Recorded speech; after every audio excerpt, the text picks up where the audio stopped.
My practice, for instance, I use transcranial photobiomodulation, which is lasers or LEDs applied through your skull to influence your brain. And the results are phenomenal. I mean, there is a lot of good research out there about the biggest lab in the US that's dedicated to science on transcranial photobiomodulation is at Harvard University, by the way. Wow. And it was run by Dr. Hambling up until a year and a half ago, and then he retired. The last book that he wrote was Photobiomodulation for the Brain, and I actually wrote a chapter together with with some colleagues of mine. So it was very, very nice that that's a great honor. Congratulations. That's so cool. Dr. Hambling is a legend in this area. I mean, he's doing so much good stuff and he's done so much, to understand the mechanisms and everything else. So I use a helmet that has light. I actually have one over here that I can show you. So it's something like this.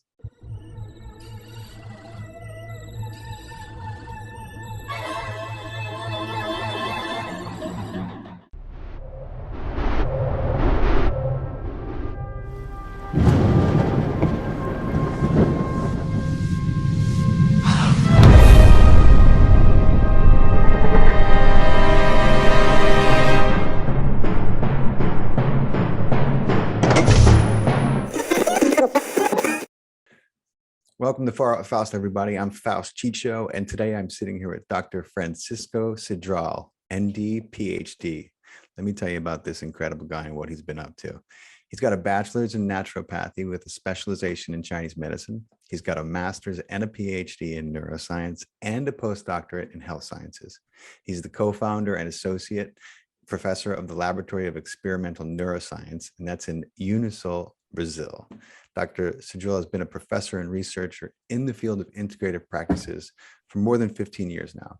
He's published more than 30 A1 scientific publications. He's authored books, and he's a major contributor to the field of integrative and complementary therapies.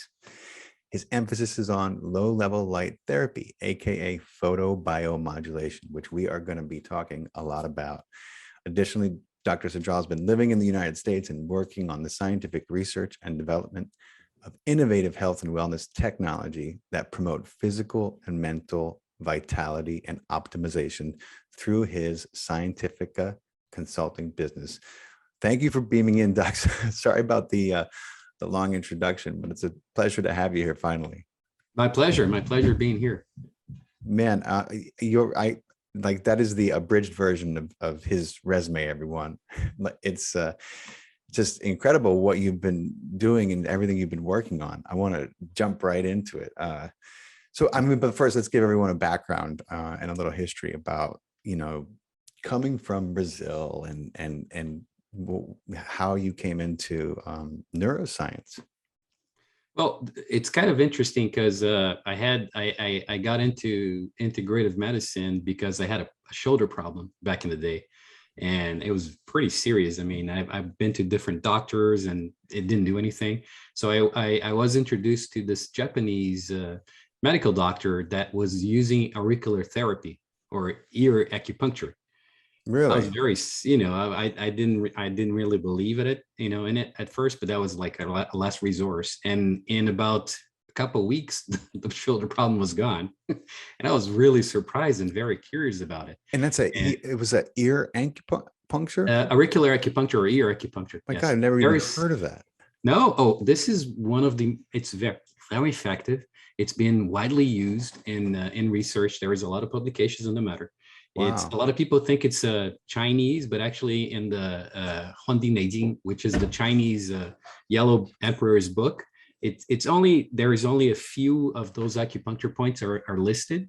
It was really developed in France by a medical doctor called Nogier. Oh. And I didn't even know I was going to talk about this, but I have so many different things over here. So this is an ear acupuncture. This is a model that shows you the different points in the ear. And this was actually the one that is compiled later on in Shanghai by the doctors in Chinese medicine. And then it started using, but it was first developed with Paul Nogier in France. And you can actually look at their devices. I have the devices, but I have so many different gadgets that measures the electric conductivity in your ear. And you can tell if the point is activated or not. Wow. And there is like a Dr. Terry Olson here in the US. He has developed a whole American school, and he did a lot of studies with functional MRI, showing that when you stimulate a point in your ear, you can actually see the activation on that specific part of your brain, which is Wow. very interesting.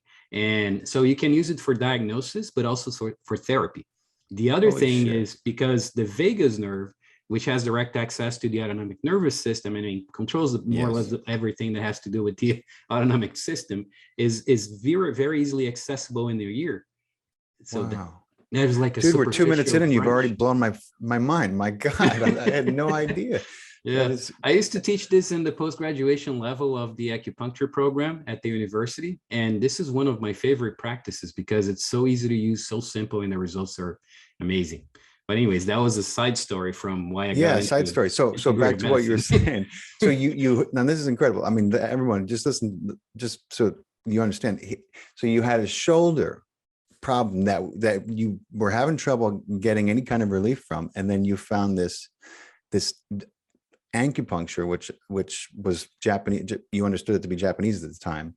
That fixed your shoulder, right? Yes, yeah. That's Through the ear, you through the ear. stimulate the area of your shoulder in your ear, and then that area it's painful when you have the problem, Mhm. then you can feel it, then you start treating it, and you can treat it with little seeds, mustard seeds that you put there so that you can massage the area. You can treat it. I use laser all the time. So I have like a specific probe for my laser, one of the laser devices that I have. And then I use laser acupuncture, but you can use electricity, you can stimulate it, you can actually regulate the parasympathetic autonomic nervous system Wow. through stimulation of your ear. There are some very cool devices that do that, and a lot of very good research in the area. I have a couple of publications with stimulation of ear, through electricity with Dr. Gianluca Bianco from the Sapienza University in Rome. Yeah, that's fascinating. I always wondered why when you go get a massage, they always want to rub your ears, and I'm like, That's why, because of the correlations that you have with I'm you like, have a whole map of your body in that. I mean, wow. that could be like a theme for a whole podcast, because Yeah, there is a lot of things you can do yourself, at home. you know what? Anyways. We'll have to revisit it. But thank you for opening the door to that. I had no idea, so that's so cool. But so I can already kind of get a sense of how this was a pretty amazing epiphany for you. Oh yes, 100%. Yeah. I mean, then I got very curious, and I went into naturopathic school. In Brazil, we have a different name. We call it naturology, but it's very much the same thing. It's a 4.5-year full-time program there, and then you go into a 2.5-year specialization. And then I chose acupuncture because that was a natural for me. But I never really, to confess, I never really liked needles very much.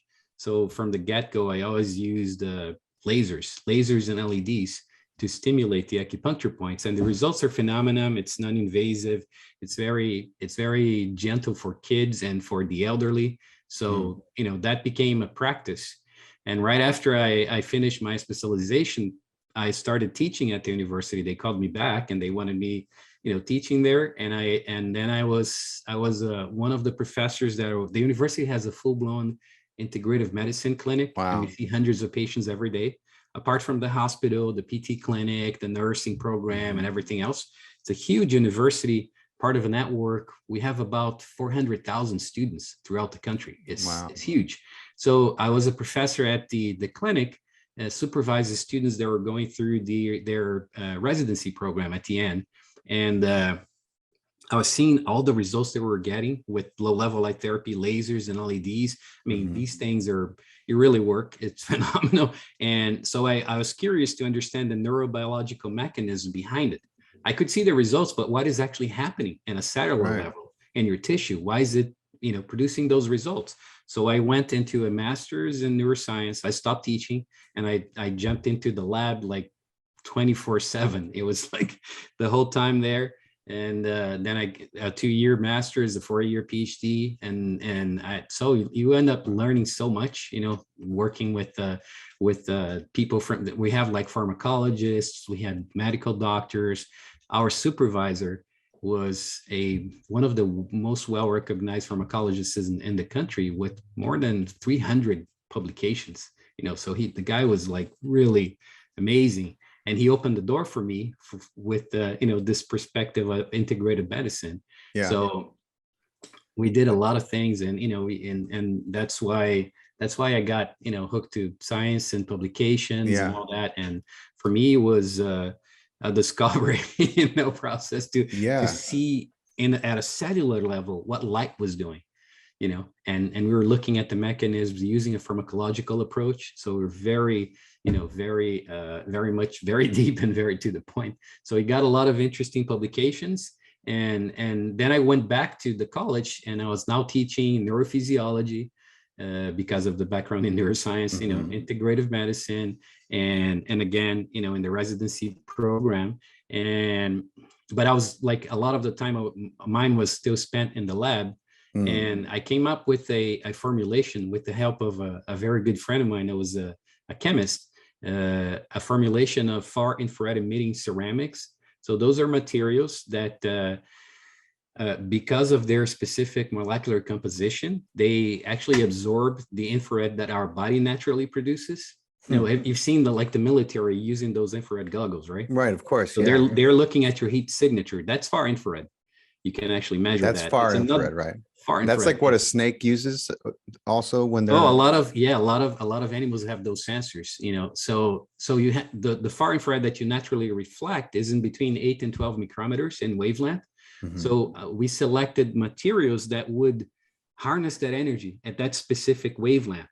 And when they're in contact with your body, they get excited, but nothing in nature is excited forever. Right. We know that. Of course, yeah. We were more excited when we were teenagers, and now not as much. Yeah. But anyway, most of us anyway. Yeah.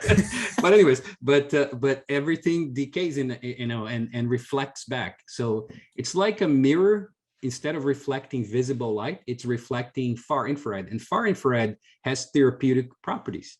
It increases microcirculation, it reduces pain, reduces inflammation. So that's what we did. We combined materials, developed a formulation.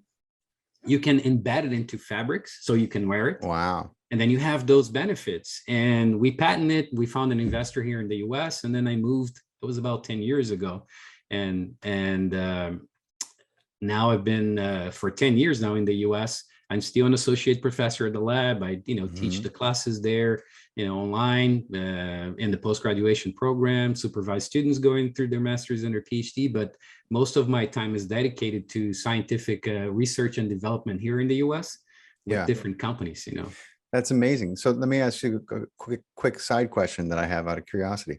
What, you came from this, pretty incredibly integrative program that allowed you to communicate with all these different sectors of health. And I think, look, I think all of it is important. I hate when I see it compartmentalized, sense. Yeah, it doesn't make any sense, but the United States, I feel like it has a habit of doing. I'm wondering what, coming from that environment in Brazil, where you had, people who are working in totally different yet connected aspects of health and science, kind of helping and enabling you to see to fruition what you were kind of investigating and observing and exploring.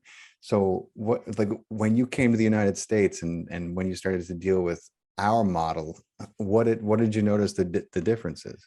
So the first thing I have to say is that, although Brazilians are more, in South America and also Europe, depending on where you are, is a little bit more open and a little bit more advanced in terms of integrative medicine and those interactions, that's not the norm, by any means. We're still in that dichotomy of, the mind and the body are two different things. They're separated. This dates back to Greek philosophy and the way that we are seeing the body. And then, by Descartes, the French, philosopher and all that made these separations, and we followed, continued following the same thing.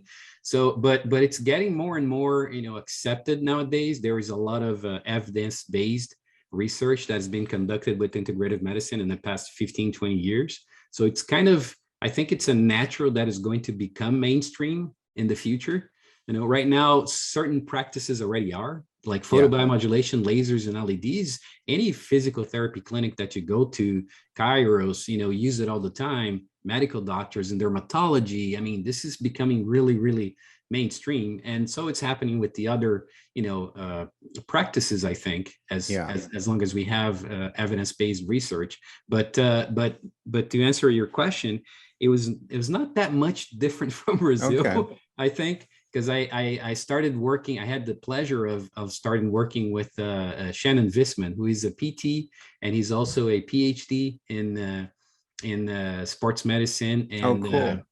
and he has a lot of clinics up in Pittsburgh. So he was the investor in the first round of the Far Infrared Emitting Ceramics, and is a very good friend of mine. So he also has a very open mind. Otherwise, he wouldn't bring these things.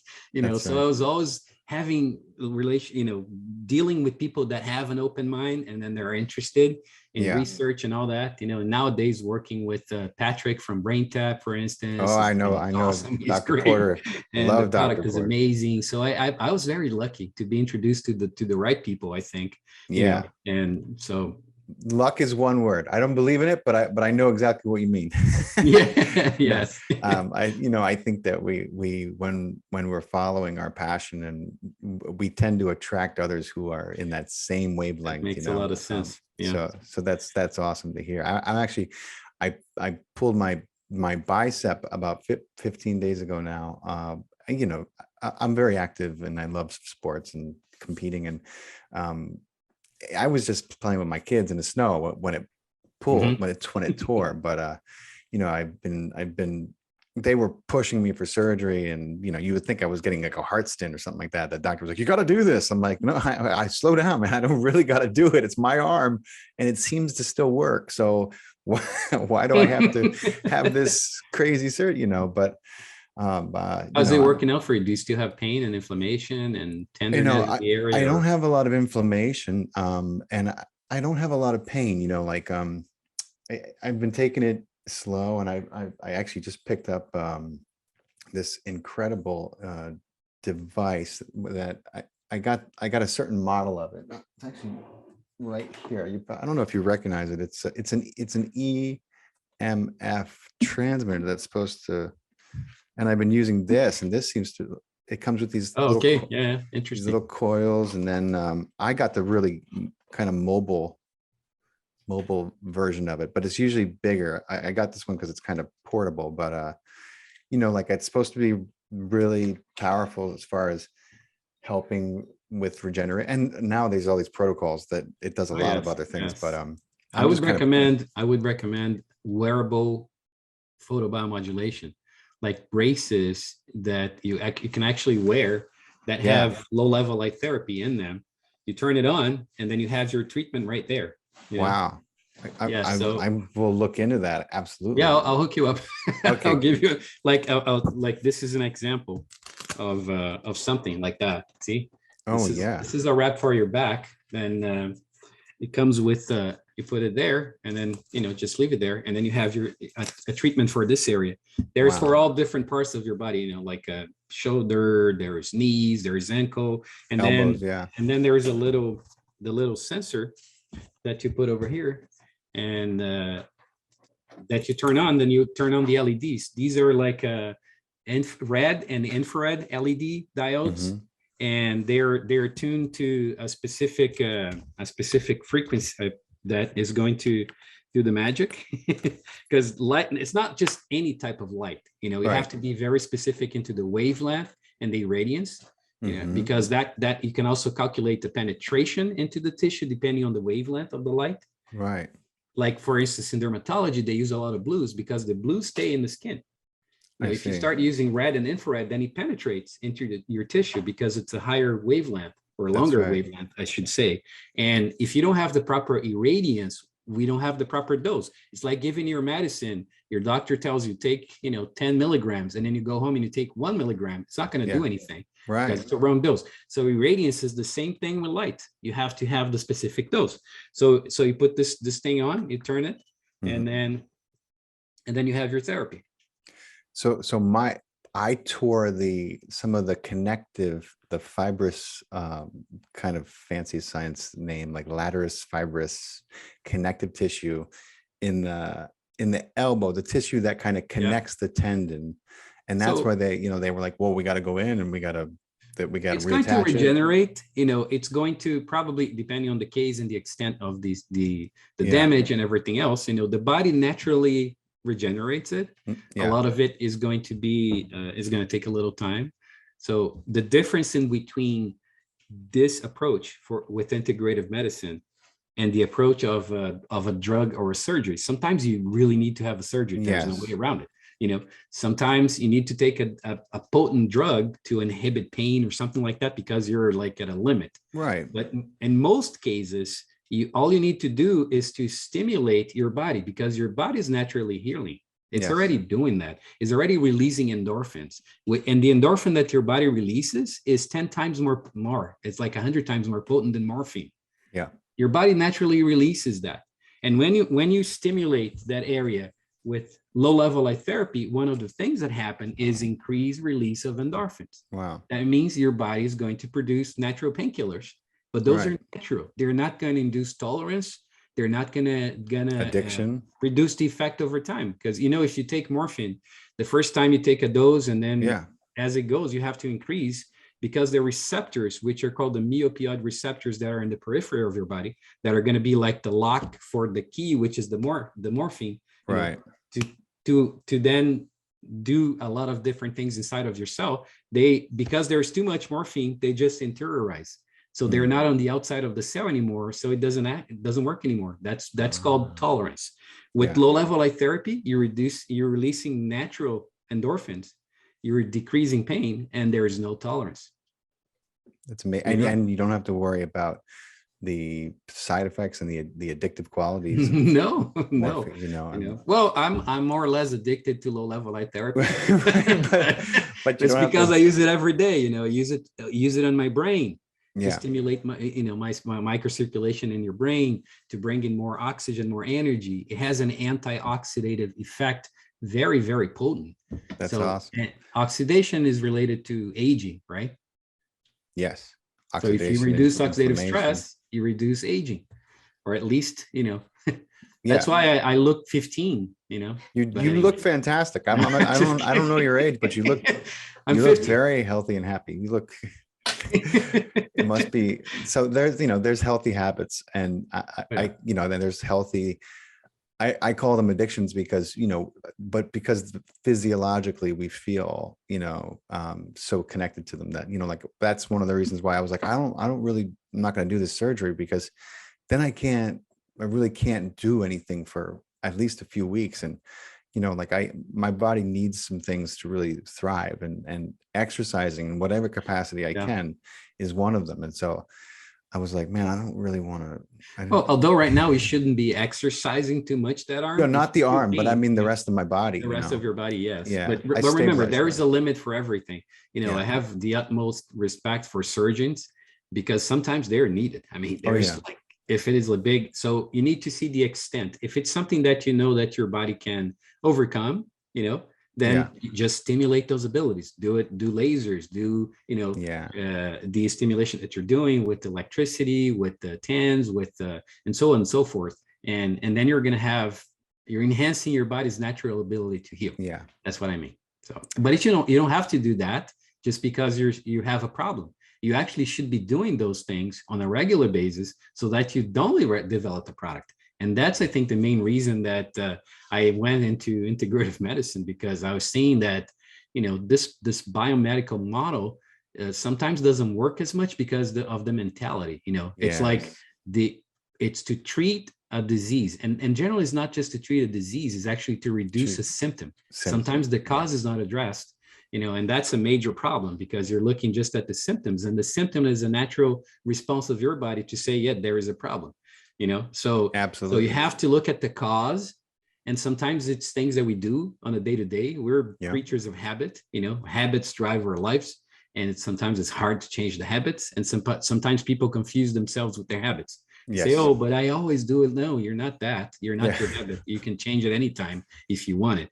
But look at the cause, So instead of reducing or treating diseases, why not promoting health? Right. That's Oh, what I man. want. I want to promote health. I had to work at a hospital once for like a year. I was a professor at the residency program, and then some of the students are going through that in the hospital. Yeah. Oh, And boy. they asked me to be the supervisor there for a year. I hated it. I'm sure you hated it. And you I were like, didn't like it. what I is was like, going on here? yes, it was kind of, it was sad. I felt Yeah. very sad for the people, and I was trying to help and everything else, but it wasn't like the point that we would get to a hospital because you're really far advanced in most of the cases, right? Mm-hmm. Because probably, it's age, it's a lot of factors, but also because there is a lot of things that you didn't do. Yes. And then, it got you there. So I didn't like it very much working there. I really like working with people that are trying to keep, their health, Yes. Yeah. promote And, health and instead of treating understanding disease. that is not oh, I'm going to wait until something goes wrong and then try and fix that Yes. something. That's not what health is. I think that a lot of people are realizing that more and more over the last 2 years. Thank God. I hope they are. I mean, if I you're, think so. if I you're think paying it's going to attention, be yeah, a shift in paradigm because people it are, has to be. I mean, it's yeah. happening. And it's, look, if we're going to evolve as a species, Yeah. and we're going to really start to come Very into, slowly, but so surely, it's right? slow going. Yeah. But we are a young species, but it's I think it feels slow sometimes, but if we're going to come into a true understanding of our nature and live in symbiosis with nature, then we have to really start understanding that this approach to health is the only one that is not only sustainable, but that is going to allow for us to not just live, like, maybe I read something the other day, like 1 out of every 4 people who even live to 80 or 90 have, or I'm sorry, only 1 out of 4 will come into that age without dementia, without Yeah. Yeah. a neurological debility, and I'm like, damn, those odds are shitty. You know what I mean? Like, what's going on? If we're going to live that long, and we have every potential to, let's get there with our mental faculties intact. It's kind of sad that you get to reach that age and then you have a very poor quality of life. Yeah. That's sad because that's the time you should be, enjoying. And we have all the resources to do it. We do. As long as you take care of yourself as you're, aging, and you do Yeah. proper aging, you have, it's all about the habits, the food you eat, the exercise you do, Yeah. and then the therapies that you can do to help you, along Yeah. the way. We have a lot of technology to do that. We have a lot of wearables. We have a lot of devices that you can use at home, to prevent and to enhance what your body already has and to prevent diseases, which is all about, promoting health. Right. And people now, I think because of this, this pandemic, and that's now, I Yeah. think, becoming endemic, people realize that they have to take better care of themselves. Yeah. If you do that, then it's going to be fine, because it's not going to be the last one. There's going to be more things, and, Oh yeah, thrown our way. Sure. And for the brain, I do my practice. For instance, I use transcranial photobiomodulation, which is lasers or LEDs applied through your skull to influence your brain. And the results are phenomenal. I mean, there is a lot of good research out there about the biggest lab in the US that's dedicated to science on transcranial photobiomodulation is at Harvard University, by the way. Wow. And it was run by Dr. Hambly up until a year and a half ago, and then he retired. The last book that he wrote was Photobiomodulation for the Brain, and I actually wrote a chapter together with with some colleagues of mine. So it was very, very nice that that's a great honor. Congratulations. It That's is so cool. because Dr. Hamblin is a legend in this area. I mean, Yeah. he's doing so much good stuff and he's done so much, to understand the mechanisms and everything else.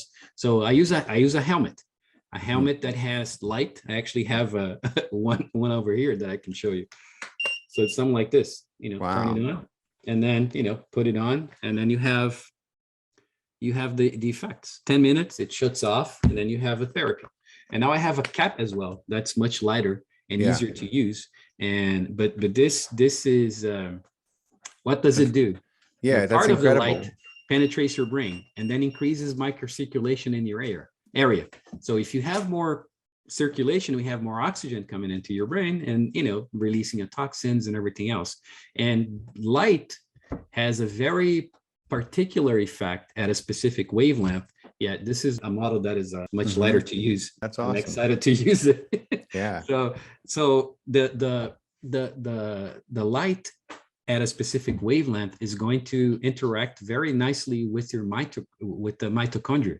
And the mitochondria, as you know, is the powerhouse of the cell. That's where the energy is produced, known as ATP, right? Which is a molecule that holds through a connection with the phosphate an amount of energy. So when it's used, it releases the phosphate, and then the energy is released to do whatever it is that needs to be done in the cell. Inside of the mitochondria, electrons, there's like a transfer of electrons through specific compounds that then produces the ATP, the energy enough for the ATP. And the fourth complex is called, I'll be a little technical, but I think it makes that's okay. sense. I'm learning. Yeah.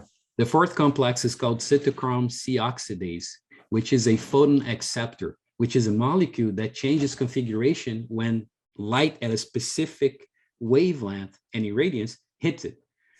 So there is nitrogen is associated with it. It gets released, increases, and then there is an acceleration of production of ATP, cellular energy, that's going to be used. So we're increasing cellular metabolism, increasing capacity of producing energy. There is a little bit of a burst of oxidative stress because you release the nitrogen, it reacts with certain species, and then you have that. But not enough to cause an oxidative problem, just enough to activate the production of antioxidant enzymes that our body naturally produces.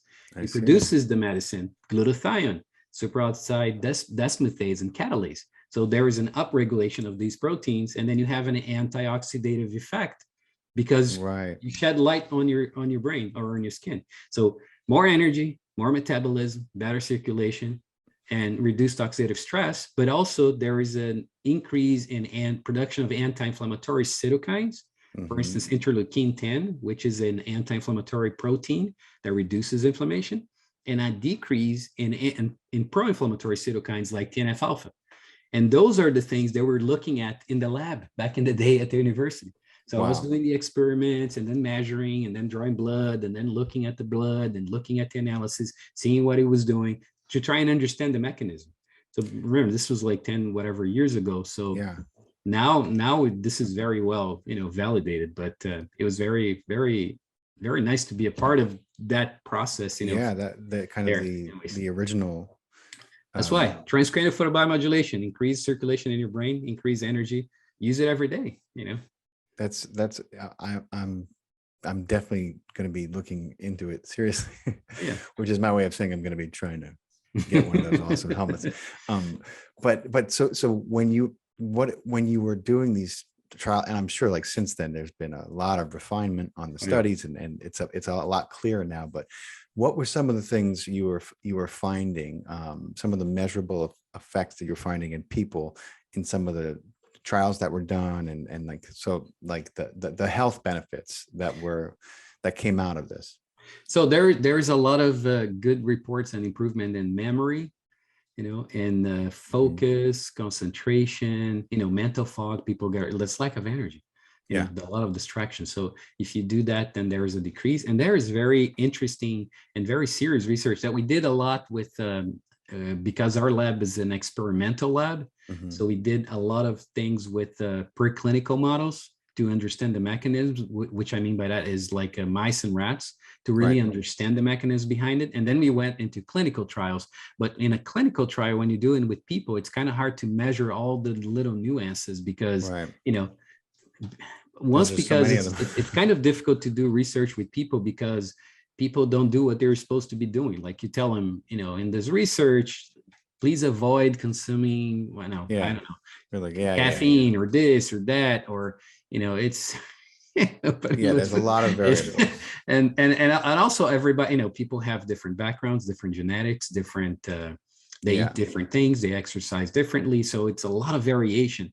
When you do it with animals, they have the same sex, same age, same time, same food, Right. same everything. So it's kind of easier to You can understand the control the mechanism. variables. Yeah. Yeah. And if you do it like a translational research, the way that a model that really mimics or represents what you're doing with humans, then that's good.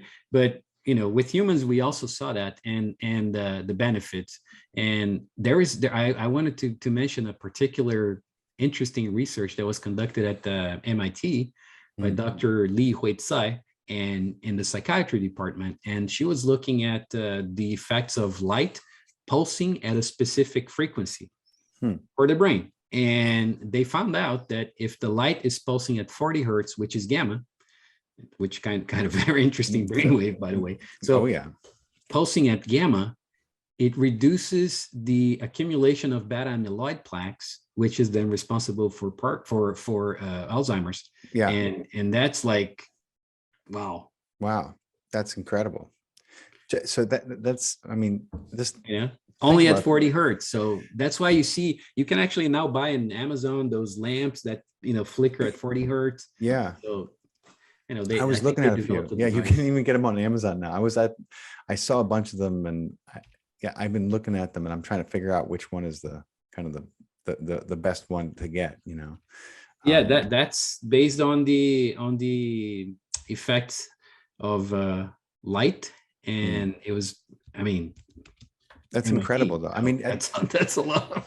The fact that a human being can kind of use a light, and that the effect that it has on the brain is to decrease one of the biggest, what we know to be an instigator of Alzheimer's disease. And I'm sure it's responsible for some other things that we don't a lot. Well, think about that. That's great. That's just incredible. We're such photo light receptors. We're 100%. Look at over the evolution of the species. Life cycles, life and sound. So cues from the environment that are light and sound have a big impact on your brain. If you don't pay attention to those, you got eaten or you died. Right. You know what I'm saying? And then your genes were not perpetuating. So that's natural selection right there, in evolution. Yeah. The ones that are, we have a specific, very advanced nucleus in your brain, like the suprachiasmatic nucleus, for instance, that is going to reach all the information from the light and then turn into all your mechanisms for hormone production, is associated with that. Like during the day, you have the circadian rhythm. Of course, that's where it comes from because of the light, stimulation that we have. Our brain is totally equipped to understand that. And people nowadays, we have artificial light all the time. We don't, we don't respect the signs, and we don't go, we try to, then our brain gets kind of confused, and then we wonder why I can't sleep, and, I have a headache, and people wonder why they're depressed. And it's like, we have so many things in our everyday lives that are kind of they're just not good for us, and they throw us off. And I think that what happens is, the mind and the subconscious work in such concert, and have since we were little, that you don't really, it's hard for people to pinpoint why they're like, in the state that they're in, because so many things have kind of happened to put them where they are in this present moment. So they're not thinking about, I've been on my computer for 3 days. I've been trying to write this, finish this screenplay I'm writing, or, this book. And so you've been staring at a computer for 3 days. You know what I mean? You haven't really exercised. You haven't been eating so well. You're trying to get this thing done. And then you wonder why you're feeling like you want to bash your head into the computer screen. You know what I mean? Like, it's like, but that's the society we live in. So I think that the more awareness people have of, the more they can correlate their state with what they've been doing and how they've been treating themselves. And I tell my friends, I said, sometimes I was like, when's the last time you did something that was for your health? For your happiness, which is your health, I was like, we have this crazy notion in our society that it's selfish to, take time and pursue or just be what you love, whether that is like, I don't know, studying some type of biomagnetism, or, you know, whatever it is, whatever makes your heart leap, that's healthy as well. But yeah, you know, we're learning. We're a young species. We generally have the answers. And like you said, I didn't even realize because I didn't stop to think. But generally we have the answers. You know, if you ask somebody, what, you know, what is psychotherapy, is helping the person realize, you know, by themselves. I mean, the therapist is not going to know anything. Right. That's the one of the pillars of integrative medicine. Every person is unique and they have their own, you know, their own things to work out. The therapist is a facilitator. It's not going to say, I'm the authority, I know what you need, and here's what you need to do. No, because every person is different. If you're a good therapist, you're going to be able to guide the person to discover their own truth, you know, their own, the things that are going to motivate them, there are things that need to be corrected, you know, in a way, not because they are wrong, because there's no right and wrong. Everything can, you know, there is not very appropriate for that specific circumstance. Right. You know? So sometimes you need to, well, this is not the best or the most appropriate. I don't feel so good after I do that. Maybe I could just try and stop doing that. You know what I mean? Like, you know, that's why those, of course, you know, meditation, you know, brain tapping, which is technology to do your meditation with you, you know, talking about your things, but sometimes just taking the break to think. A good practice would be like, by the end of the day, every day, you take a few minutes and then you say, what did I do today that made me happy? What I did today that was not as much. Practice. And how can I maybe change this tomorrow? Yeah, it's a little bit of reflection, you know, which comes with meditation a lot of times, but some people, some people don't have, you know, it's hard to institute new habits, you know what I'm saying? There you go. And so to search and find programs and use the technology that is surrounding you all the time anyway, in order to facilitate it, it's very much at your fingertips. So discipline, you got to have some discipline at first, because discipline antecedes spontaneity. You have to discipline, you have to be hard on yourself first, and then it becomes spontaneous, you know, that becomes a habit, and then it becomes its own habit. That's like, I don't know, like for meditation for me, for instance, we wrote a paper, a review on the effects of meditation for pain in our lab a couple of years ago. And I mean, like 3 years ago, and it was published, very interesting, very relevant, you know, just by meditating, that you decrease pain and that you reduce the perception of pain and everything else. You physically change your brain. You can look at functional MRI after 8 weeks, certain areas of your brain, including like the insula, the amygdala, the POG, they change in size. and literally, it's not even just like a mind over matter. It's a physical change that happens. Yes, areas that have to do with perception, they increase, and you have better perception of yourself. You know, so those the one that I mentioned that have to do with the pain pathways and signaling. So we published that. That should be enough for me to start medicating, right? I didn't. I was like, why not? So then about in 2019, we went on a trip to India, and it was a medical conference that I was invited to talk about photobiomodulation, and it was like a temple, and like an ashram that had this big temple and like a pyramid and a place for meditation up top, and then the conferences was in the ground floor. Oh, cool. That was the atmosphere was amazing, and there was this speaker that was a big guru, like a guy that has a lot of centers in Vietnam. He's from India, but he had all the centers in Vietnam, and just by being next to him, you realize that there's something different. Oh, you can feel it. It was like, and he was always laughing. I mean, and it was so genuine, you know. So he talked to me and said, "Do you meditate?" I said, "No, I do some research with meditation." I said, but why don't you meditate? I said, "Yeah, that's a good question. I should start. So let's start tomorrow morning. Let's do it together." Wow. So we went there. It was like me, this guy, and very early in the morning, there were some other people there, and Patrick Porter from Brain Tap was sitting right next to me. And then I just, sat there, and then he was there with us. And after 5 minutes, I looked, where's Patrick? He's not here anymore. I looked outside, he was there. I was like, that's so weird, 5 minutes. And then I stayed a little bit more, but then I was kind of bothered, by the position. And then I left. And I got there, he says, why are you there for an hour? I said, what? It was 5 minutes. I said, no, you're crazy. We have to talk in a minute. No, let's go down. And I was That's like, amazing. so what they explained to me is that these people are in such a level that they can kind of emanate that energy, and they Totally. put you in a state, just by being in their presence. And after that day, I'm proud to say I never missed a day of meditation. That's amazing. So, What a gift. What a yes. gift. And I noticed the changes, I Yeah. noticed the changes. I talked to some friends of my son's, one of them who's 8, and he just started, he was like, I just was doing 15 minutes a day and I noticed some big changes. So that's all. Even if you start and it's just that, you will notice a change in your Yes. demeanor and in the way 100%. that you react or not react. It's the benefits are, and I was just telling, there's been some really incredible science that's been coming out of. Dr. Joe Dispenza did a presentation a couple of weeks ago.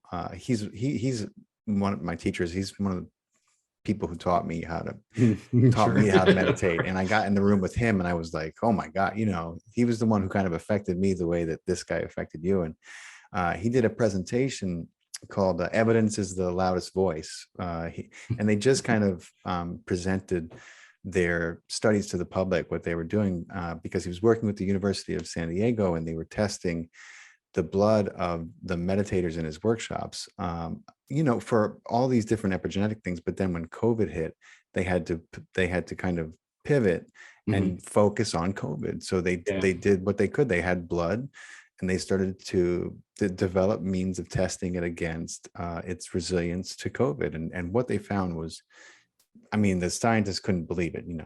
Dr. Joe, of course, wasn't surprised. Some of us weren't surprised, but the scientists were like, test it again, because it kind can't of be interesting, right? But fascinating. Some of the resilience that meditation builds in the immune system in the body, and really kind of makes it impervious in a lot of ways to some of the things that people are afraid of most these days. And I just think that's in peer review right now. I can't wait till it comes out. That's great. Look, same with low level light therapy. There are some very interesting results showing the effect to control the inflammation, because it's like an inflammatory, cytokine storm that you have in your body when you have COVID, their reaction, and techniques that are going to control the inflammatory process, reduce that, then they're going to be very efficacious. And if you have also defenses, antioxidative defenses that your body naturally produces stimulated, then it's going to be, very good. So low level light therapy. Absolutely. And meditation 100%, because, you're remember, physically changing the structures in your brain, changing in size after 8 weeks. That fast. That's really fast. Yes. You're talking about change. If they did a scan of the topography, and they were making a map, it would be different. It would be physically. That's it. It is. Different. It is. That's what they're doing. Those are the publications with functional magnetic resonance showing. That's amazing. That's so crazy. People just unbelievable. But I wanted to ask you, I know you're co-founder of the experimental neuroscience group. And there's been some amazing studies that have come out of that group in Brazil with BrainTap. And I did a podcast with Dr. Porter, one of my first podcasts, and I've since hung out with Dr. Porter, and I love him. He's such a great guy. And BrainTap is an amazing device. It's a meditation device that if this is the first time you're hearing about it, you're just going to have to. We know what we're calling it now. We're talking about brain fitness. You know why? Because, everybody knows about, fitness, exercising your body, right? Why not exercise your brain? And the way to do that is through introducing different modulations into the brain waves. Your brain follows. So it's kind of exercising, and fitness, because it's not just a meditation. Like, for instance, I use BrainTap every day for my meditation practice. Before I meditate, or actually, I sit down in meditative position when I'm doing pranayamas, which is the breath work. I do alpha sessions. So my brain is going to start going into alpha, and I'm doing the breathing exercises and helping in the process, and then I do like a 15-minute session. And then once the session is done, then I start doing the exercises for the meditation program, like the Hong Saw technique. I followed the self-realization fellowship from Yogananda. So we have like a specific practice that we follow. And so I do, I use the brain tap before to entrain my brain to alpha. Yeah. So that's awesome. It's amazing because it helps with your meditation. You get there much faster. Absolutely. But before I go to bed, I do delta, deep delta, and theta sessions. That's what I do. So I that do. my I do deep brain goes delta. to sleep. In the morning, if I want to concentrate or do a task, I can do gamma sessions or I can do beta sessions. So it's actually not just for meditation. It's taking you to a lot of different states depending on what you want to do. That's why it's so interesting. It's very versatile device, and there's something for everyone in there. I mean, you really can play with it, and it once you, it's easy. It's really easy. It's really user friendly, and it's it really becomes fun. Like Francisco mentioned, there is a little bit of discipline at first when you're instituting a new habit, but really it doesn't take long for you to start to really enjoy these things. And then meditation is something that you look forward to, as opposed to being like, I know I should.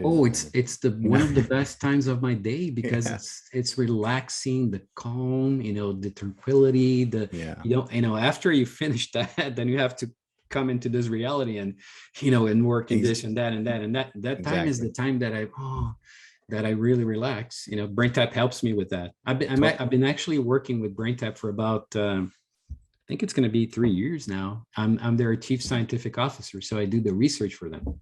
Awesome. So tell me before about some of that research. Patrick is my friend. I mean, I really love the guy in the family. Patrick and Cynthia, with the wife, and Michael, who's the brother, is awesome. I met Michael He's a too. very good guy. We have a lot of fun together. He's great. They're awesome people. I hung out with them in Orlando in Florida at the biohacking conference. I mean, I had talked to Dr. Porter a few times, but then I finally got to meet him and shake hands with him and hang out with him in Florida, which was great. And I just know we're going to do it again. I mean, I know I'm going to end up hanging out with him again because just some paths are going to cross. But very cool. So I know that some pretty incredible studies came out of the last couple of years, what you've been doing, like especially you were doing some of the studies in Brazil, right? Yeah. So what we do is we have, because of this relationship that I have with the university, and being the co-founder of the lab, and the guy that runs the lab is a PhD in neuroscience as well, and we were colleagues. I mean, we did our master's and then PhD together.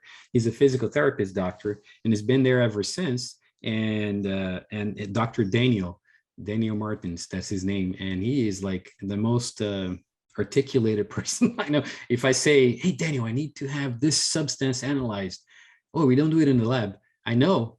Oh, okay, no, but this guy in that lab does it, whatever. I mean, he always has the answer. Yeah, it's easy to do research with him because he reads a lot. He's very, very, very intelligent in the field, and he has all these connections that so we do a lot of research with a lot of different universities through the lab, and so it was natural to take the brain tap there. And that was the first thing that I did. Actually, I went to visit Patrick because he found out about the studies that I was doing with photobiomodulation, and he called me like, oh, I saw that you're doing these studies. I'm very interested in this. I mean, the helmet that you're doing using in the studies and the devices, do you have them to sell? And I said, no, we just asked the engineer department to create one for the research. It says, oh, really? I mean, maybe you want to do something with that? I said, sure. I mean, oh, I can come to Brazil. No, I've been living in the US for some time now. Oh, then you come here. Okay. And I went there. You hadn't heard of brain tap. No.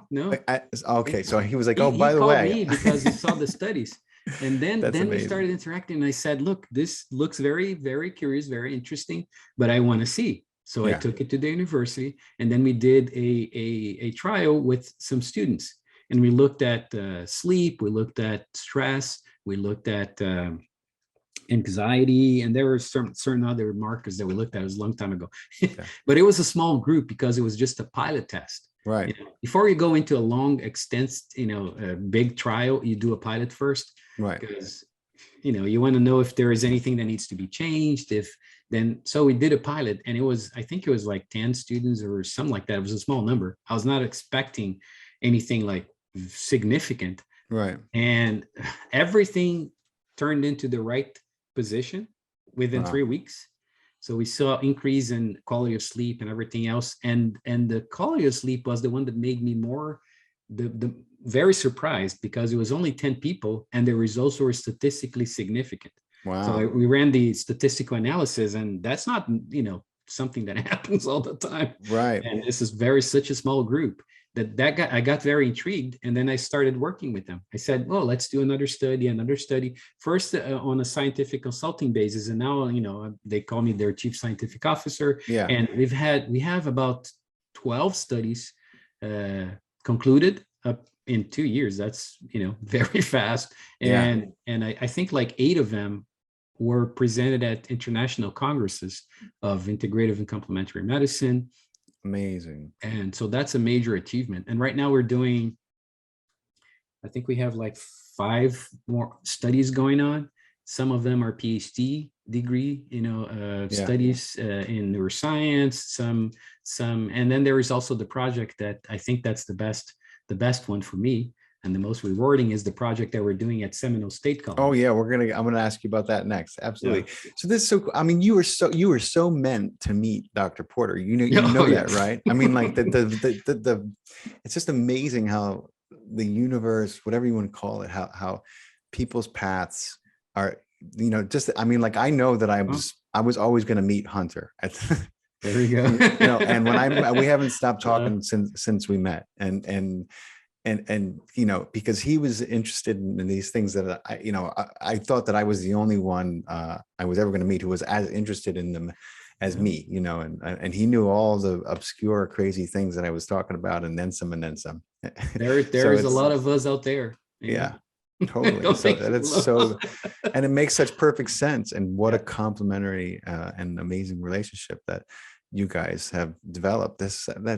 It's mind-blowing to me when there's a lot more to come. We're working on new versions of the the devices. Some very exciting advancements are coming our way, new and continued research. So it's just trailblazing. This is just the beginning.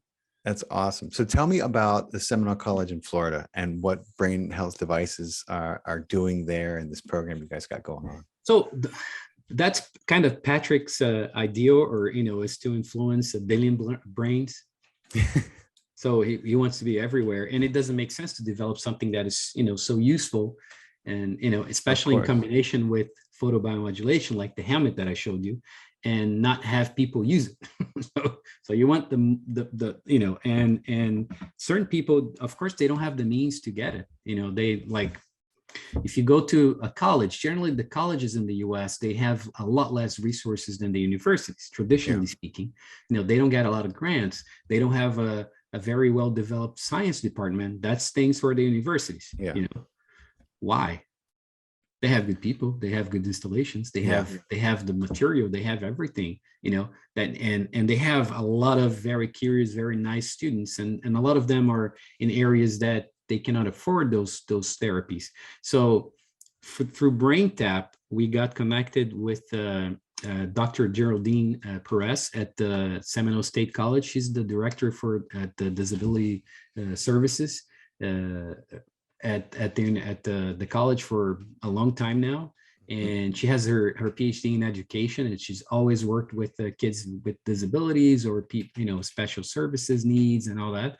And in this program for the past 5 years, I think she's been using neurofeedback, that because she said some of these students, just I can't help them. I need help. I need something.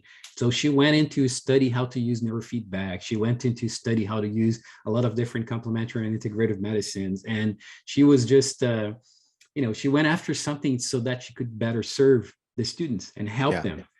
So this is noble. I have to say, I really absolutely love this lady. She is amazing. Yeah. She is, doing so much for the kids, and she's a great personality. She meditates every day as we do. Yeah. She follows the same, Yogananda series. So we have so much in common. Her husband, Michael, is great. And, with my wife, Regine, we do a lot of, we became very good friends. And I learned about her program. And I said, well, apart from the neurofeedback, we can do other things. I mean, we can use photobiomodulation, we can use brain tap. And then Brain Tap donated a whole bunch of headsets. They donated the chairs, and she was able to get a whole area there for us that Hunter actually visited.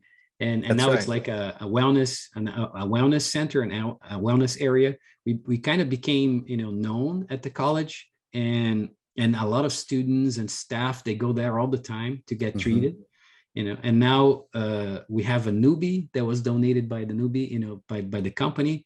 We got some Megan beds donated by Megan. Oh, cool. And we're trying to create expand the area and have more people serviced. Of course, we don't charge anything. I mean, nobody has to pay anything to be there. And the companies that are there working with us are donating. And what they get out of it is, they can say that they're helping the community. They're helping the college. And what the kids get out of it, oh my gosh, it's like some of the studies that we did really show the benefits, like decreasing early signs of depression and regulating mood. We have one of the experience that we're doing right now, and it's been going on for a couple of years now almost, is with the golf players. And the coach says, Coach Tino, who is an awesome person, she says that we totally changed their behavior in terms of being a lot more focused, a lot more relaxed.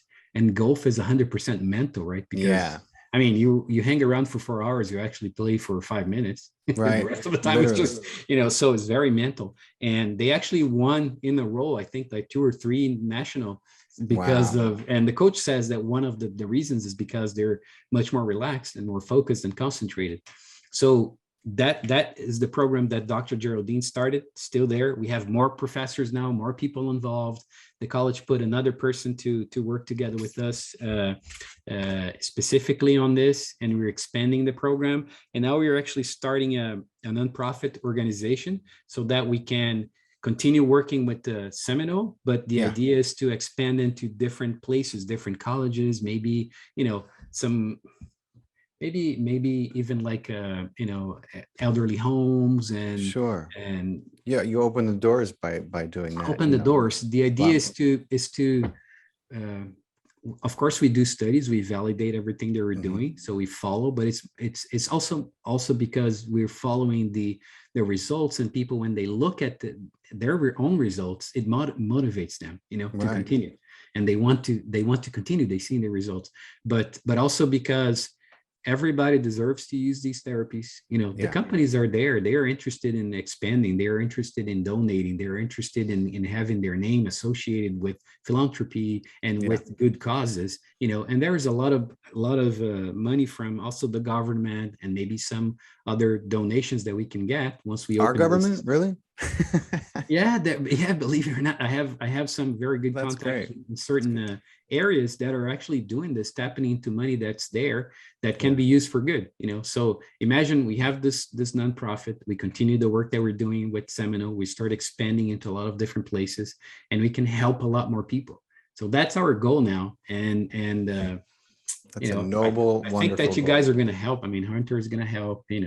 I hope I have your help as well. Absolutely. I mean, we love, spreading this kind of work and news, and we support it, and we're all doing what we can to help raise awareness of it, because I think a lot of one of the biggest challenges is getting people to become aware and realize that a lot of the problems that they're coming into, as they enter into, young adulthood and then into life in society, whether it be mental, emotional, or physical, dealing with, I don't want to say just disease, because I don't want to make it so it sounds like it's so extreme, because it's in, you know, I really believe that we're meant to live in a state of joy, you know, and that We is, should. We that's our should. that should be the default, but we're kind of conditioned from a young age, whether it be from, you know, parents, into schools, into society, that you know, this is, life sucks, get a fucking helmet. Yeah, I mean, like, excuse my French, but that's the There kind you of the go. Yeah. conditioning, you know, that is put out. And it's like, that, no, that is terrible. That is so 1980. Like, my God, life doesn't suck, and you don't need a helmet. Not No. if you're thinking right, and you're treating yourself right, and you know how to be, and so I think that it's so important what you guys are doing, and I love the expansion that's happening with it, and I'm absolutely going to help in every way I can, That's and great. Yeah. you know, Hunter So is everything passionate about it. can be translated into stress. I mean, all different sorts of stressors that we have, you know, being from food, being from music, from sound, from this, from that, from the things that you need to do and all that. And the stress is very good. It Mhm. prepares your body for a reaction. You know, you have a Yeah, physiological reaction, then you react to it and you act. You know, if it were not good, then you know we wouldn't be here. I mean, our exactly. ancestors have been Never eating would have survived. animals and all that. We would have died. It's very good. The problem is that we don't disengage. We stay there. You know, we get Oh, stressed I know. and the rest of the day is like this. And then we take a lot of caffeine and drinks and whatever. You know, I need to be We mentally replay it and all that. over and over So and we don't over. disengage. No. And that's the problem. You know, it's continuous. That's why those tools, you know, Yeah. photobiomodulation, meditation, you know, brain tap, those things that are going to help you modulate that and then Yeah. get out of that place and relax. You know, I Yeah. guess there is a book like zebras don't have ulcers or something Yeah. like Yeah. that. What's it called? Yeah. No, I know. You heard about I that don't, one? I did hear about it. I don't remember the title, but I know what book you're talking about. Something like that. But Yeah. it's a cool concept. It's like, look, they're there. The predators are all around, you know, and Yeah. they're grazing. And That's then right. when they see the predators coming, then they run. They're When the present. predator That, stops, they stop and they go grazing again. So you know, like we love that's animals. why. And I think that's one of the reasons why, you know, I can watch my dogs for so long, because they're so present. And what, you know what I mean? Oh, Whether they're smelling something or whatever they're doing, you know, even the moment they catch eyes with you, they're just so present. And, you know, like that is a we gift. tend to project onto, especially our pets, you know, we're like, she's still mad at me. I'm like, no, she's not. She's not No. still mad at you from this point. She doesn't, you know, they don't, I mean, you can condition a dog into a state of hypervigilance almost. You know, Oh yes, if you yes. mishandle and mistreat and abuse the dog, don't get me wrong, they'll develop unhealthy states of living just the same as people do. You know, I mean, if anyone who's had to adopt a dog that there's been some kind of abuse, you know, you have to earn that dog's trust. You know, that dog is not going to just feel safe around you. And people, So I think, are the same way. You I know. think you have seen the studies that say that you know people that have pets they are much healthier Yeah. and they live longer, right? You've seen Yeah. that? Oh Yeah, yeah. Yeah. we got these two babies over here, Nice. and they're awesome. Awesome. And Mine you were in wake here. up, you look at them, you start smiling, you know, and Yeah. right, Like, it's anything that does that is good, I think. yes, yes. No, you actually live longer. Wow. It's the science is showing it statistically That's significant results. Because why? Because they make you happy, they make you relax, you know, they take yeah. you out of the stress zone.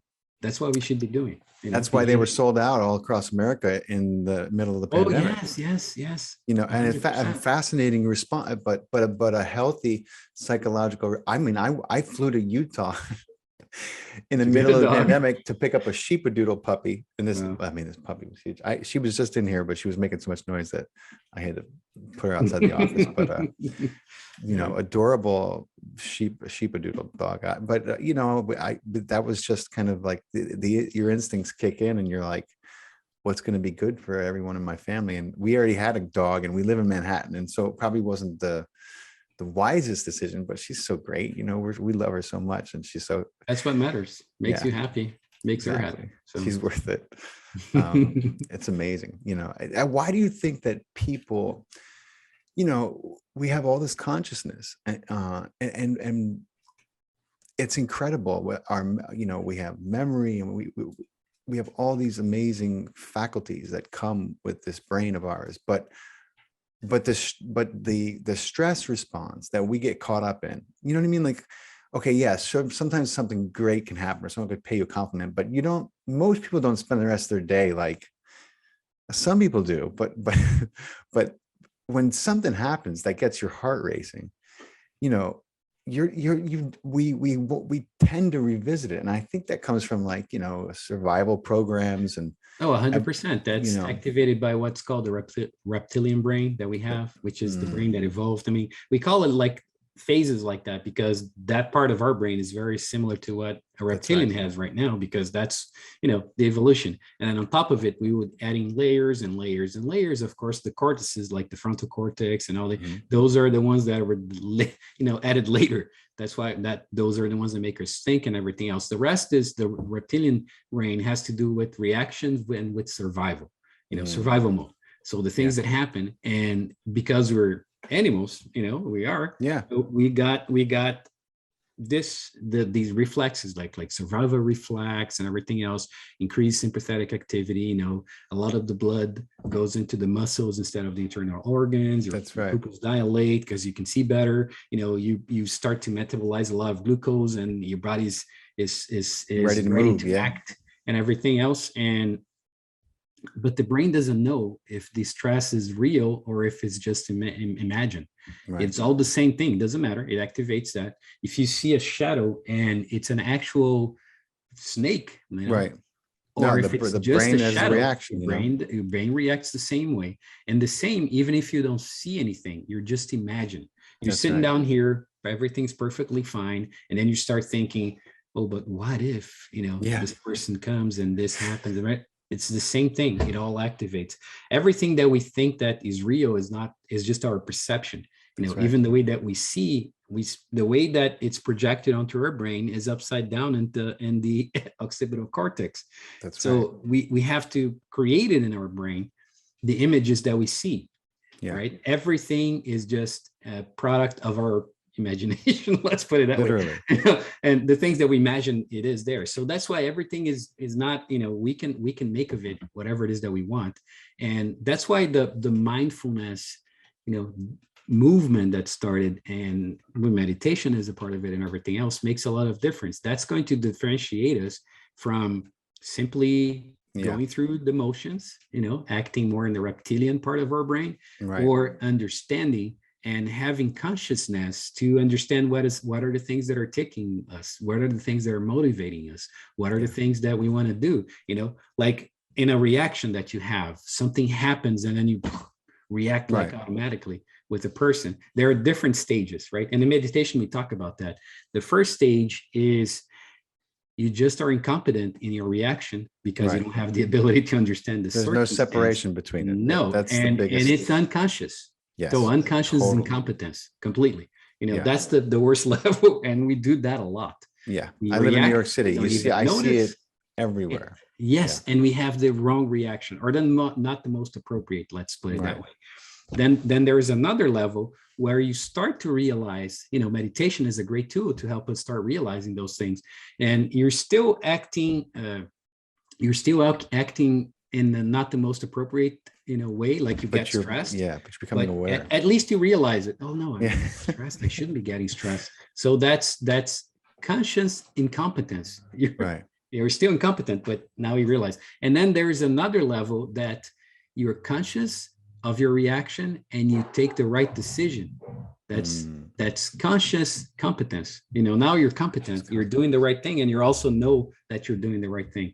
That's the stage where that has to do with evolution. In every religious experiences and everything else, we're here to evolve into mindfulness, into consciousness, so that we understand these things. And we're not in the reptilian anymore. We're in the conscious level. So does that make sense? Makes a lot of sense. And I've never heard it categorized so simply. It's very obvious. I mean, we're here to expand our consciousness, right? And to understand, and some believe that we're here many times over until we get this right, in a way that you expand it. And I I'm believe one of the it. believers, by the way. But that's what it is. I mean, we're reacting and we're not noticing.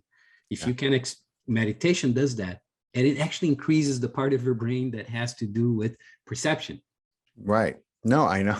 Oh, you start I tell people all the perceiving. time, like, like it's Yes, great you're doing all those things, but you're still, if you're still a reaction, if you're still, like people are triggered all the time, unconscious incompetence, right? like and if you're still falling into that, Yeah, then what, like all the things that you're doing in your life, they're fantastic. I'm not trying to devalue anything, but how are you evolving if you aren't working on those, if you're not becoming more mindful and you're not training that part of you, then how are you evolving? I mean, that should be the goal of our existence. putting the cart before the horse over and over is what's Yep. happening, and so you have to be very careful how you phrase things and how you say things to people. But it's a thought that often crosses my mind about my friends and family and loved ones and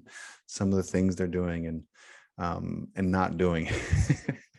But everybody has their own process, and That's everybody, right. the And their only own thing journey. that, it's one of like being a therapist. I got a certification in PNS, or and neuro-linguistic programming here in the US. So the acronyms are inverted.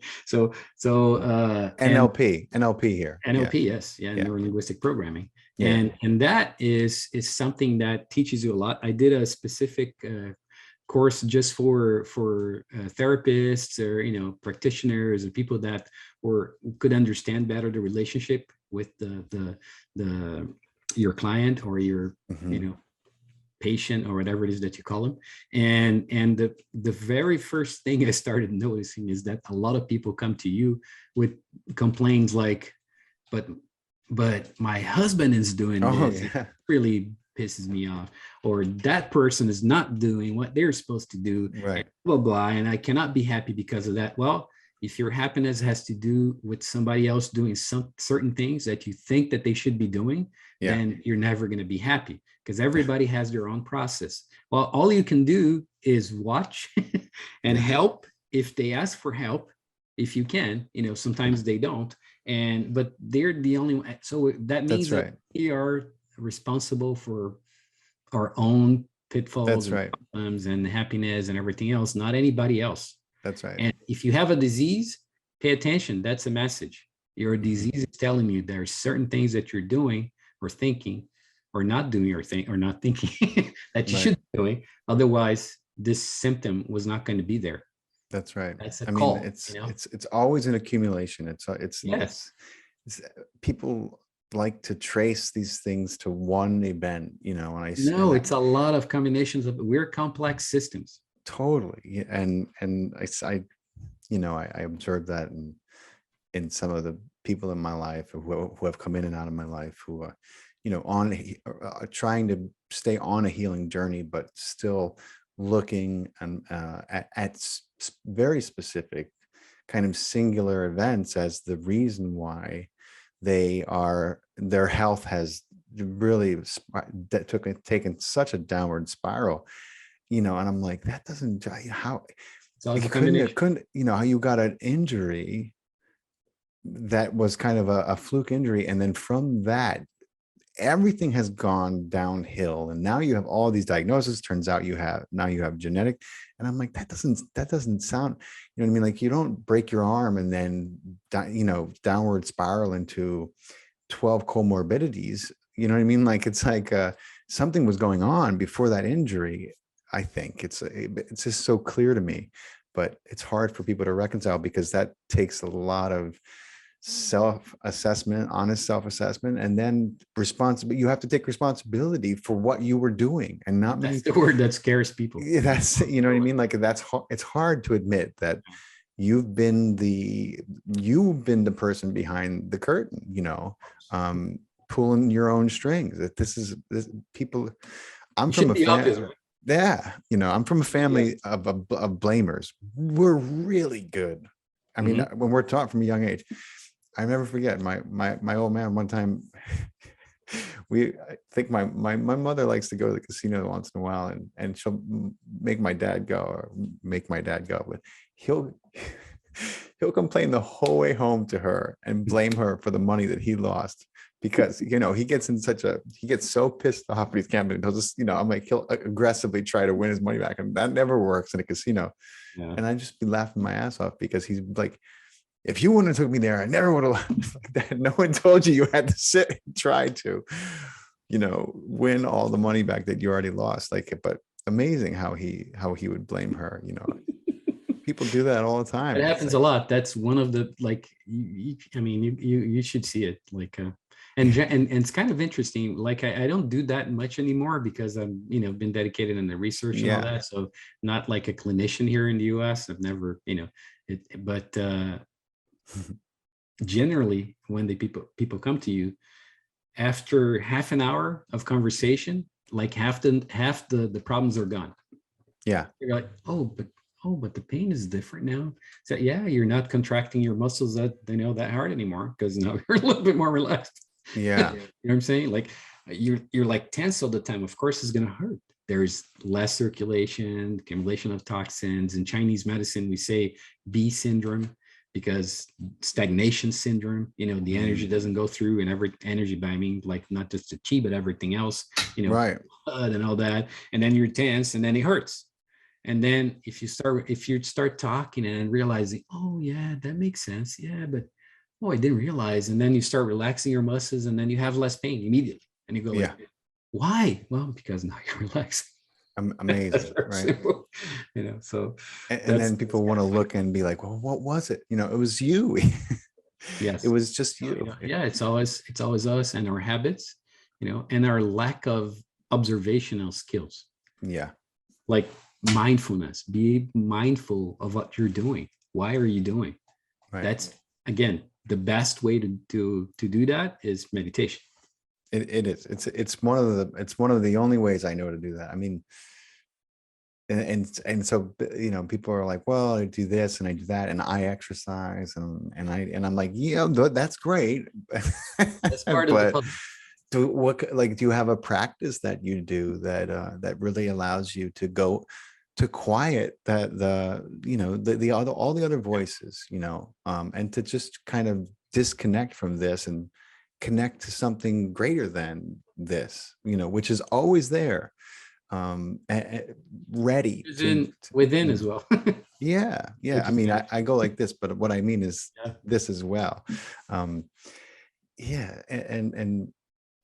I think it's so important. It's one of the things that I find myself talking about consistently on my show, on my podcast with my guests, because it's like, I mean, it's what changed my life. It's the reason why I'm sitting here talking to you, is because I found I was on this crazy journey, and basically meditation is what got me over the soul searching that I was on, this quest, trying to figure out a way to heal,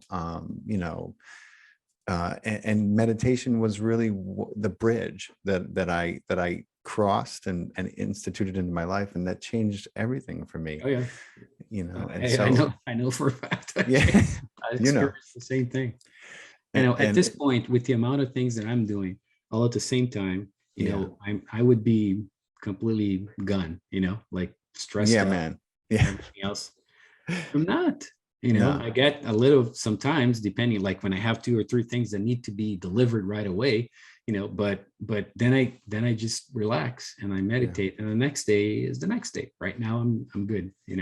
That's the only thing that really helped. Of course, and these therapies and brain tap and low level light therapy and taking care of my body as well as my mind, but you need to have some time every day to do that. Otherwise, this world is nuts. It's crazy. I mean, I don't know how people do it. I mean, I know how they do it. Not very well. Not very well, or but not with not very much kindness or compassion or empathy. That's the other side of it. It is.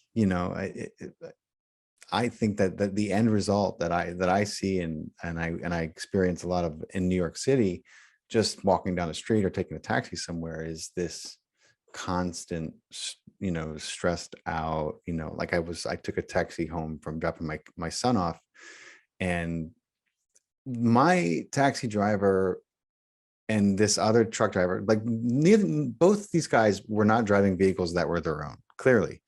And these two guys are, threatening to ram each other. And I'm sitting in the back, like, what's crazy is I'm so used to this, it doesn't even get my heart rate up. I don't even think anything of it, but I'm just observing these two guys. And, one guy's pulling up to the window and he's like, giving my guy the bird, and my guy's like, hit me. And I'm like, I'll be home in 2 blocks. It's weird that we got so used to it, right? And yeah, it's a good thing that you can now, that doesn't affect, but totally. It's kind of weird that it got to this point. And I know. and you're in the epicenter of it. Right? Like, I am. New York is like crazy. I mean, there's a big difference in between the whole atmosphere of different countries, Yeah. Like, oh yeah. US is like, and hustle and run and do it and make it happen. Mm-hmm. I love it because it's very, very good for Yeah. certain things, not very good for other things, but Yeah. there's this quality. When you go to India, for instance, oh my gosh, it's completely different. Yeah. The whole atmosphere, you get there, you start like, oh, this is much more relaxed. Even though they're crazy on certain things that they do, but the overall feeling, Yeah. So in the Different US energy. is hustle and let's do it and let's make it happen and stress the whole time. And here people really need to help, to control that. Yeah. And do something like a meditation, like, That's why this work is so important. And these devices they're invaluable. I mean, like, what price can you put on your well-being, on your physical health, on your mental health, on your emotional health, and the balance of it that you can maintain in this life? I mean, this is what you're living right now. We can have a philosophical debate about how many chances you're going to get at it, but and I think that you get as many as you need. Let's put it that way. This is what you got this time around, and that's right. Let's make the most of it.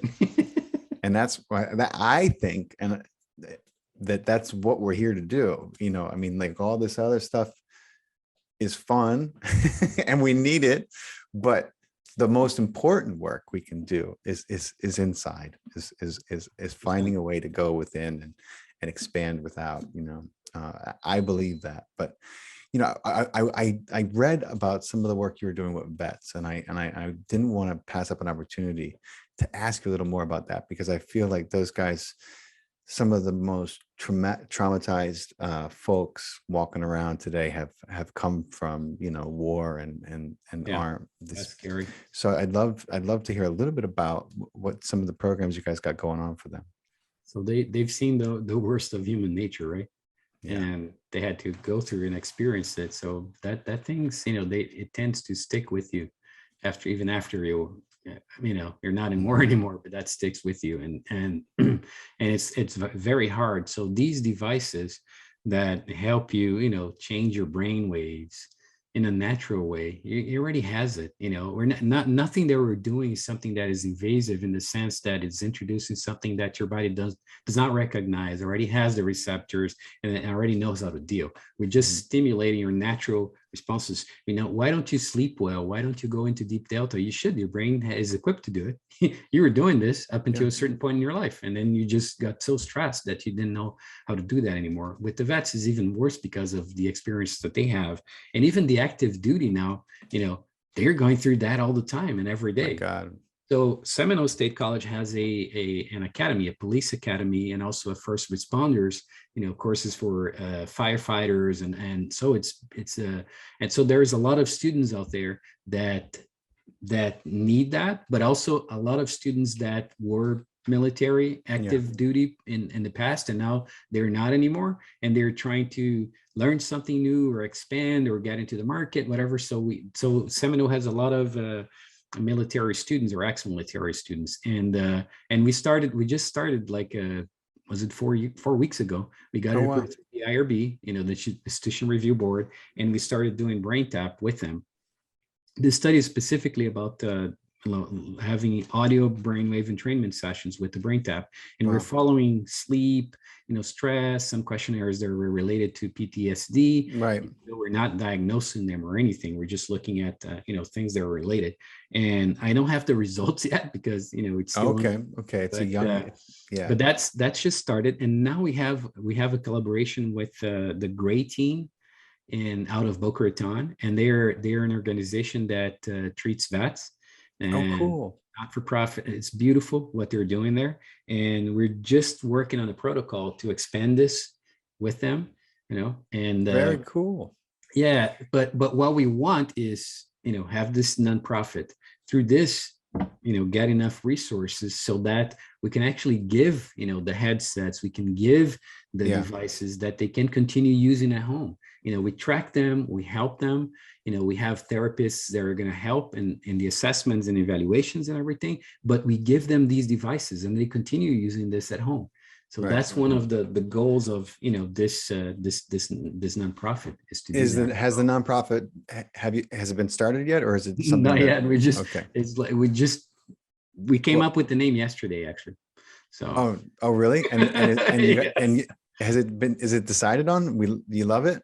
The name, yes. What's it called? I'll bring it up to you in another episode. Okay, we'll wait for it. But listen, if you're listening to this podcast and you notice that it came out a few weeks or a few months ago, check in the video description, because the moment this nonprofit goes live, I'm going to have links to it. And if you are moved by anything that we're saying, or you would like to give and donate to it in any way you can, you'll be able to find the link that you need. And I'm sure that I'm going to be bothering Dr. Francisco to come back on so we could talk about some of the other things that we find fascinating, and that we didn't have that much time to get into. But just so you know, if you're hearing this and you're like, well, that sounds like something I'd love to give to, check in the video description, because we'll make sure we keep updated links to everything going on.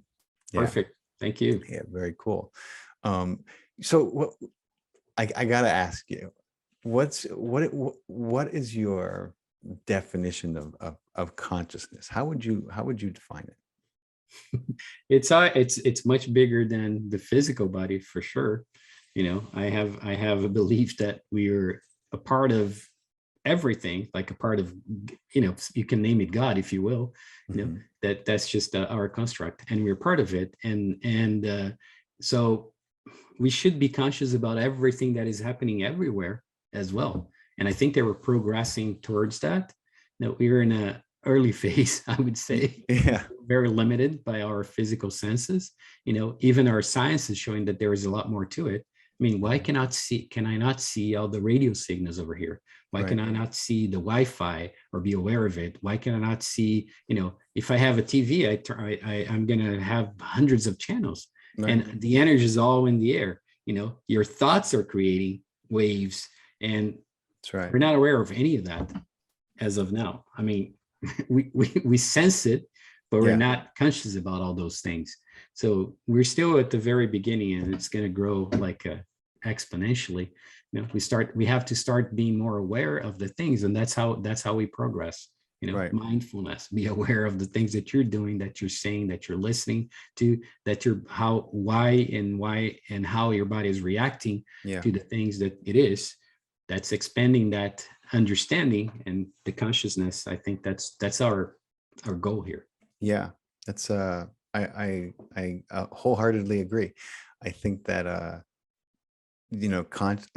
think consciousness is, it's not wrapped up, sure, you can say that it resides in the mind, but I think that it resides in the body, in the whole, in the whole body. I think everything, everywhere. Yeah. Because you take the heart away, and I mean, first of all, I think that in an embryo, the heart develops before the brain, right? I mean, so we know, I don't even know if that's that, if I just heard that. Yeah, the whole nervous system is really developed when the baby, after, like, years after the baby is born. Yeah, that's why we have. I mean, we're born the way we are. We can't defend for helpless. ourselves. No, We're hopeless. Not like the other animals. Yes, because you're still developing. Yeah. All the senses, I mean, vision, taste, everything is not very well defined in the baby. Right. And No, I and know. then there is, and I mean, everything is conducted through the nervous system, right? Neurons that have Yeah. axons that are very long, that some are very small, and then they have synapses, whatever. But what makes the information transmit, very fast or faster is a sheath of fat that surrounds the cell and has some breaks at certain points. Like the axon is surrounded. It's called the myelin sheath, and then there's like certain breaks, and then the electrical signal jumps from one to the other instead of going all through the way. It goes jumping. So all this process, the myelin, is only formed years after you're born. Wow. Completed. Yeah. So our nervous system is in development when we're born. So it's, yes, the heart is first by a lot. Yeah. Yeah. And I feel like the heart has its own intelligence, and and now they've recently discovered all these neurons, and of course we know that there's 3,000 or less. Unbelievable, right? And these are I'm like, people are like, well, are they different? No, they're neurons. They're not less complex because they're not in the brain. They're the heart's own set of and we know there's some in the gut, and so you have this connection, and I just think it's so incredible that people think that consciousness lives up here, and it's in the whole body, and it's an amazing, yeah. Exactly. And I agree. I think it's also what connects everything to everyone. Right. You heard of the biofield studies, right? No. The biofield is a field that surrounds your body that is, Oh, the biofield. I thought you said biofield. Yeah, no, biofield. Yeah, okay, biofield. Yeah. Which was defined that way by the Department of Integrative Medicine inside of the National Institutes of Health in the U.S. So yeah. And that's when you come into contact with someone like that meditation guru who you met in India, and you're just affected by being in proximity to him, then you really begin to understand that there is a biofield that you are emitting, and it's sending out signals that affect people, and it's like you start to kind of change the way you understand how the body works and how we work in the body. But so the name of this show is Far Out with Faust. Okay. And so we went a little far out there, but we did, but we just not even a little bit. We just kind of veered a little far out. But I'm gonna go a little farther out with you, because it's incredible to have a mind such as yours to bounce these ideas of. But you understand a lot about the evolution of consciousness and the layers of the mind and the layers of the physical layers of the brain, and what capacity we have, just even in our life, to evolve those. What are your thoughts about how human beings in our current, the iteration, the DNA that we see, kind of just appeared around 250,000 years ago, tops, as far as we know from an archaeological and biological standpoint? What are your thoughts on how and why that is? Well, I mean, I remember I told you that I am a spiritualist. I believe in philosophical realms like Hinduism, and so for me this is not it. This is just part of it, right? And so this is just one of the stages. This is one of the houses. This planet is just a phase, and it's going to go away, and then another one is going to be here. I believe that our consciousness evolves over millennia in different stages. That's what I believe, and I have to say that I actually do not believe that. I actually know for a fact it's something that this is it, because we're very used to basing our responses and our understanding of the world in rationale, like we have to be reasonable, and this is logic. Right. But It's intuition, linear logic. yeah, but Yeah, intuition is a very big way of learning the truths about the universe. You have your intuition, absolutely. you have those thoughts and those feelings, and you say, "Oh, yeah, that makes sense." I'm a neuroscientist, so a lot of people think I'm a little weird by saying those things, but I don't care I don't. Yeah. about that. And I think, like, I'll give you an example. Look at, I don't know if you heard of Franz Kappa. So he wrote a book about the Tao of physics. So he's a physicist, and he was talking about the bootstrap theory in physics that says that everything is vibrating, at a molecular level. Subatomic particles are vibrating, everything is vibration, and everything is interconnected. So they started doing a lot of interesting experiments, like for instance, one of the things that happens when you have the coupled electrons in a system is that it's the spin, is the quality of the electron. They spin one side and the other one spins another side. So what they did is they physically separated. They got that coupled, and then they got one and they sent it all the way to the US, and the other one was in Japan, if I'm not wrong. And they still kept their motion, even though they're, Yeah. thousands of miles away. There's still one exerting influence on the other. And then experimentally, they changed the spin of one of them at the exact same time in the other part of the world. The other one changed the spin. That's right. How are I they remember. still, how are they connected? Another experiment that was done was like they put a person in a Faraday cage, so no energy of any source can go inside, and then they were measuring the meditation. The person was meditating, and then they were doing an EEG, looking at the brain waves. And they asked somebody else to, in another Faraday cage, they asked each other, the two guys, to concentrate on the other one. Yeah. So they were meditating and looking at the EEG and concentrating on the other person. Then all of a sudden, one of the people got like a sound or was disturbed, because that was part of the experiment. Yeah. And then there was a spike in the EEG at the exact same second. The other person had the same spike. And it was like, what? There's nothing physical that is connecting these two things. And then he goes into describing, if you haven't read the book, you should. I'm going to get it now. He starts describing how modern physics or quantum physics sees the world as everything interconnected, and he also is then describing and using parts of the Tao that was written by the Chinese millennia ago to describe the universe. At certain points, you don't know who said what. You think, no, this was a physicist. No, it's actually that's amazing. This was this was not a Taoist. This was the physics. And how did they know all that? Right. They go through reason, experimentation, the methodological described by Descartes. No, they went through intuition. That's right. And they reached the same conclusions. That's right. So listen to your intuition. So that's what, that's why I'm not surprised that there was a spike and that we are where we are right now, because I think we're not seeing everything. We're seeing just a little bit of it. Right.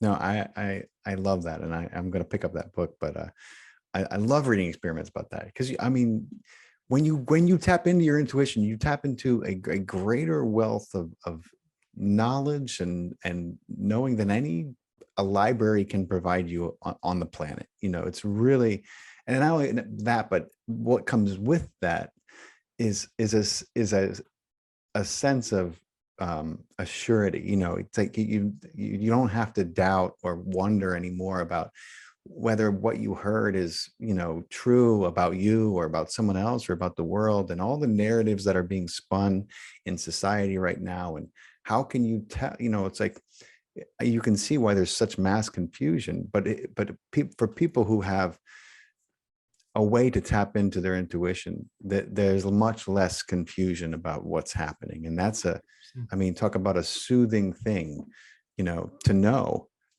is an incredible way to be comfortable in your environment. And so it's we always know if we stop and listen, what's good, what's not. Totally. Yeah. Even when, then people like to talk themselves out of what they know, it's like, no, that can't be right. It's, all the mental gymnastics that happened after I see it all the time. I'm like, no, your first, that feeling that you knew that was, not even a thought, but you just know, you felt and you knew, And then you spend a half hour afterwards convincing yourself that that can't be, it can't be so simply true. It's like, don't do that. Just accept what's being, given to you by your intuition. I see that all the time as well. There's a lot of intelligence in there. Very much, very much. I have one more magic question for you that I'm not going to let you go without asking.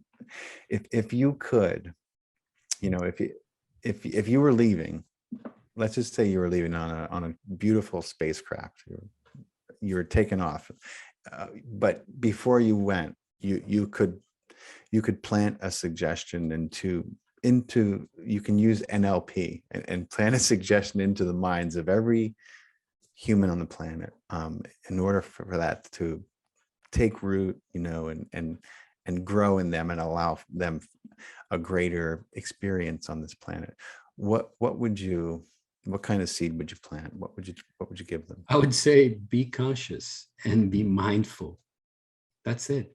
Yeah. That's what you need. You need to, if you are, then you're listening to what your gut is saying. You're listening to what the other people are saying. You're listening to your reactions. You're listening to the things that are good for you, bad for you, good for your peers, bad for your peers.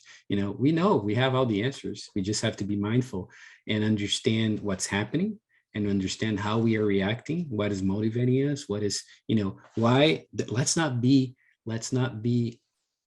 unconsciously incompetent. Let's develop the ability. It's a competence that you need to develop. Let's be mindful. If everybody's mindful of their actions and what is good for themselves and the other people, then we have no problems. It's going to be solved. To be a different world. Absolutely. I love that. I'm going to keep that in mind. I'm just thinking of my children and how I can remind them of that, and because children tend to be very reactive, but now that's a gem. That's a gift. Thank you so much for sharing that. My pleasure. Great. It's been awesome, Doc. I'm so happy that we got a chance to do this, and we're gonna have to do it again. Because there's sure, so many my things. pleasure. We're gonna have a lot of things to talk about once this nonprofit is up and running.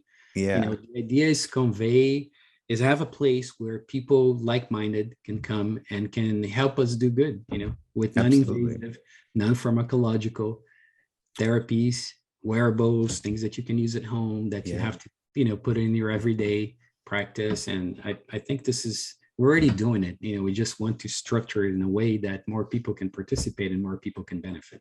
Yeah. And I'm going to check out that wearable for my arm as well. Okay. I'll show you that.